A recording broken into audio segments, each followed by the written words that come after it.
یہ بھی معلوم ہوا ہے کہ اس نے اور احمد بن عطاش نے لوگوں کی ایک فوج تیار کر لی ہے۔ یہ باقاعدہ فوج نہیں، لوگ اپنے اپنے گھروں میں رہتے ہیں، انہیں تیگ زنی، تیر اندازی، برچی بازی اور گھوڑ سواری کی تربیت دی جاتی ہے۔ کیا تم ان لوگوں کے متعلق ابو مسلم راضی کو بتاؤ گے؟ حسن بن صبا نے پوچھا۔ ہاں یا ولی، حافظ اصفہانی نے جواب دیا، میں تو سلطان ملک شاہ تک بھی پہنچوں گا اور اسے اکساؤں گا کہ وہ اس باطل فرقے کو طاقت سے ختم کرے۔ مجھے یہ بھی معلوم ہوا ہے کہ بڑی مدت سے یہ لوگ قافلوں کو لوٹ رہے ہیں، وہ زر و جواہرات لوٹتے ہیں اور لڑکیوں کو اپنے ساتھ لے جاتے ہیں، 8-10 سال کی عمر کی بچیوں کو بھی لے جاتے ہیں اور انہیں اپنے مذموم مقاصد اور عزائم کے مطابق تربیت دیتے ہیں۔ زر و جواہرات کا استعمال بھی یہی ہوتا ہے۔ میں جانتا ہوں، حسن بن صبا نے کہا، وہ بہت خطرناک لوگ ہیں۔ حافظ اصفہانی کو معلوم نہ تھا کہ اس نے جس حسن بن صبا کی بات سنی ہے وہ یہی شخص ہے جسے وہ ولی اور امام کہہ رہا ہے، اور احمد بن عطاش اس کا استاد ہے۔ حسن بن صبا حافظ اصفہانی سے یہ باتیں سن کر ذرا سا بھی نہ چونکا، نہ اس نے کسی رد عمل کا اظہار کیا، بلکہ حافظ اصفہانی کی باتوں کی تائید کرتا اور احمد بن عطاش پر لعنت بھیجتا رہا۔ اب ایک عرض سن لیں یا ولی، حافظ اصفہانی نے کہا۔ اجازت ہو تو کہوں؟ اجازت کی کیا ضرورت ہے، حسن بن صبا نے کہا، کہو جو کہنا ہے۔ اولاد سے محروم ہوں، حافظ اصفہانی نے کہا، پہلی بیوی سے بھی اولاد نہیں ہوئی، وہ فوت ہو گئی تو کچھ عرصے بعد میں نے اس کے ساتھ شادی کر لی۔ اس کے ساتھ کب شادی کی ہے؟ حسن بن صبا نے پوچھا۔ 12-13 سال ہو گئے ہیں، حافظ اصفہانی نے جواب دیا۔ اس کا پہلا خاوند ایک قافلے میں ڈاکوؤں کے ہاتھوں مارا گیا تھا۔ کیا اس سے اس کا کوئی بچہ تھا؟ ایک بچی تھی، حافظ نے جواب دیا، 9-10 سال کی تھی، ڈاکو اسے اٹھا کر لے گئے تھے۔ بہت خوبصورت بچی تھی، حافظ کی بیوی نے کہا، مجھے اس سے بہت پیار تھا، شاید یہ اس کے غم کا اثر ہے کہ میں کوئی بچہ پیدا نہ کر سکی، اور مجھے اس بیوی سے اتنا پیار ہے کہ میں صرف اولاد کی خاطر دوسری شادی نہیں کروں گا۔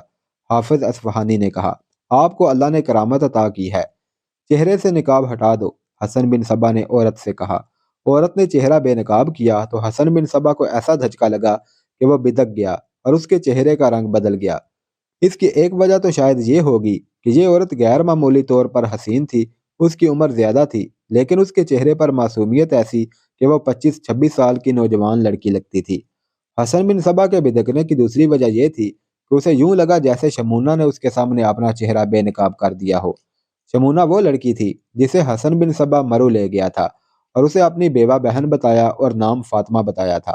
وہ نظام الملک کی جگہ وزیر اعظم بننے کے لیے اس لڑکی کو استعمال کر رہا تھا کہ بھانڈا پھوٹ گیا اور اسے اس لڑکی کے ساتھ شہر بدر کر دیا گیا تھا۔ اب اس کے سامنے جو چہرہ بے نقاب ہوا تھا وہ اسی لڑکی کا چہرہ تھا جس کا نام شمونہ تھا۔ تمہارا نام کیا ہے؟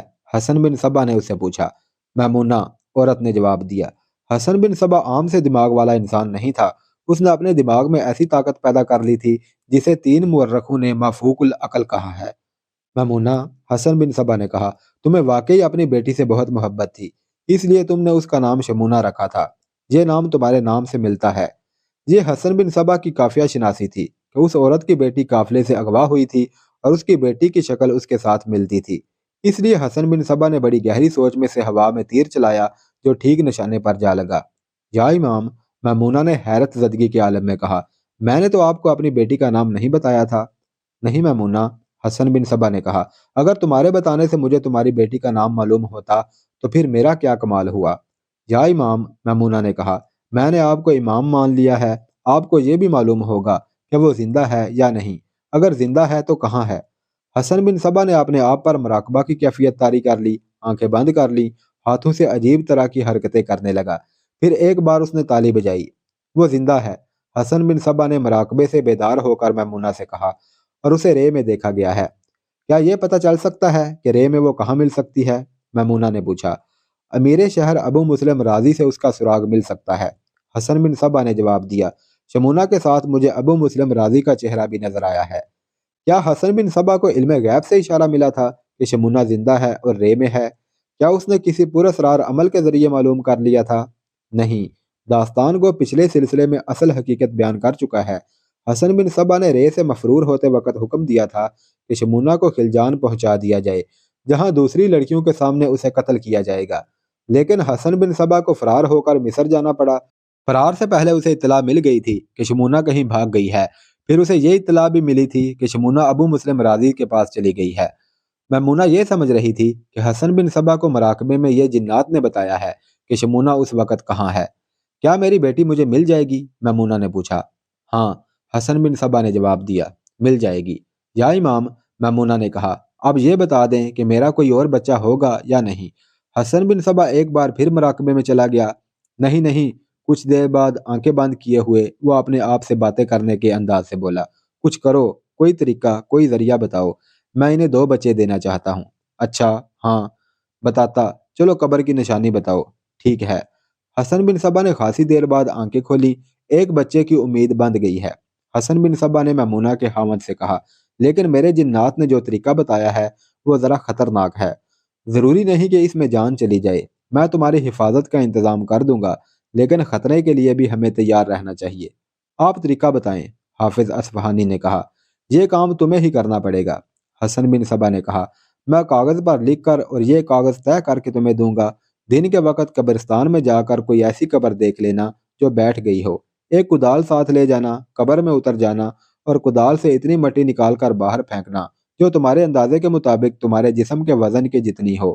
مٹی 2 بالشت چوڑی جگہ سے نکالنا تاکہ گڑھا بنتا چلا جائے۔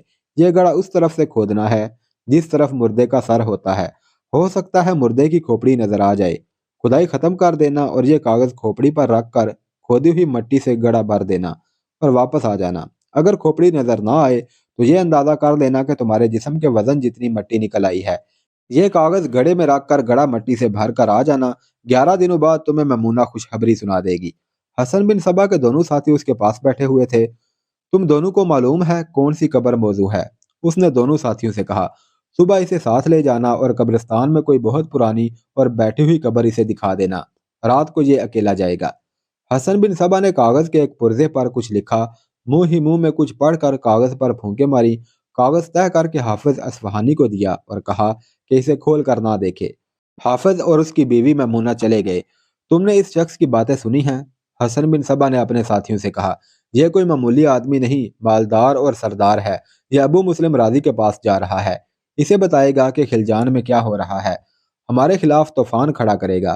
ایک ساتھی نے کہا، آپ حکم دیں، کیا کرنا ہے؟ کیا یہ بتانے کی ضرورت ہے؟ حسن بن صبا نے کہا، کل رات یہ قبرستان سے زندہ واپس نہ آئے، میں نے اسے سب کچھ تمہاری موجودگی میں بتایا ہے، تمہیں قبرستان میں پہلے سے موجود ہونا چاہیے۔ اب یہ ہم پر چھوڑ دیں، اس کے ساتھی نے کہا، اس کی لاش اسی قبر میں سے ملے گی جس میں کھدائی کر کے وہ تعویذ رکھنے جائے گا۔ اس کی بیوی کا کیا بنے گا؟ دوسرے ساتھی نے پوچھا۔ یہ ہمارے ساتھ جائے گی، حسن بن صبا نے کہا، ہمارے کام کی عورت ہے، ہو سکتا ہے اس کے ذریعے اس کی بیٹی شمونہ واپس آ جائے۔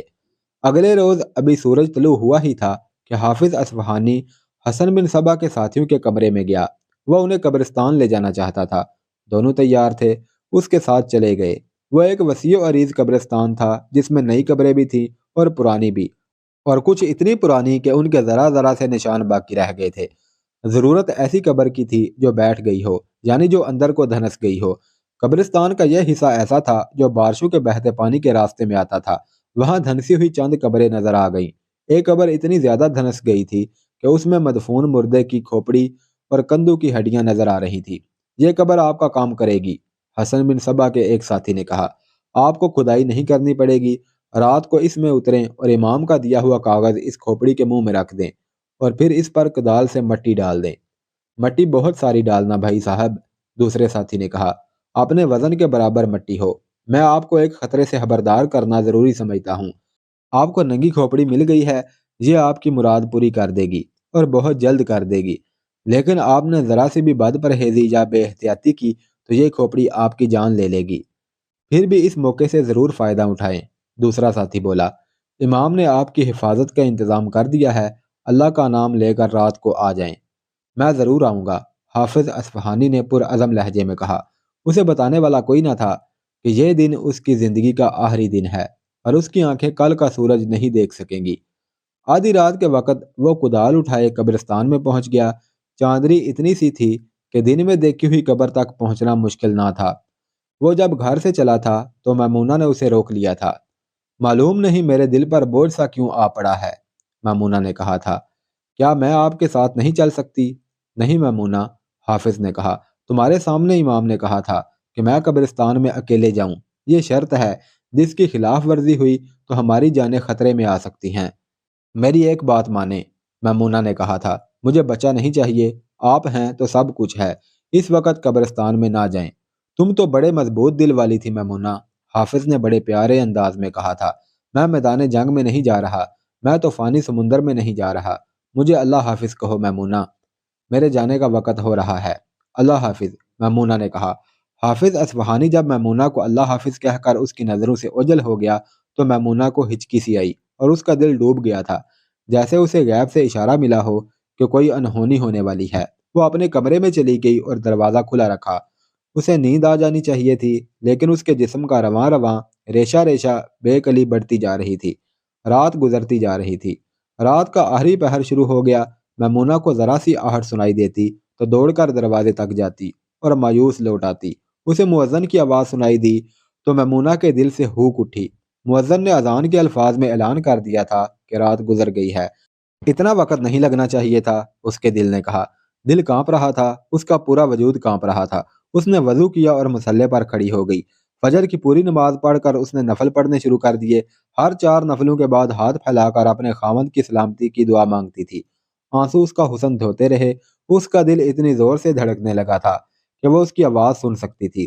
جب صبح کا اجالا سفید ہو گیا تب وہ حسن بن صبا کے ساتھیوں کے کمرے کی طرف اٹھ دوڑی۔ دونوں ہاتھ زور زور سے دروازے پر مارے۔ کواڑ دھماکے سے کھلے۔ دونوں آدمی ناشتہ کر رہے تھے۔ انہوں نے بدک کر دیکھا۔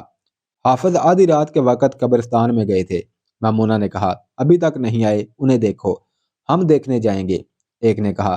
ذرا دل مضبوط کریں، وہ آ جائیں گے۔ اس شخص نے دراصل یہ کہنا تھا کہ حافظ اصفہانی کبھی واپس نہیں آئے گا۔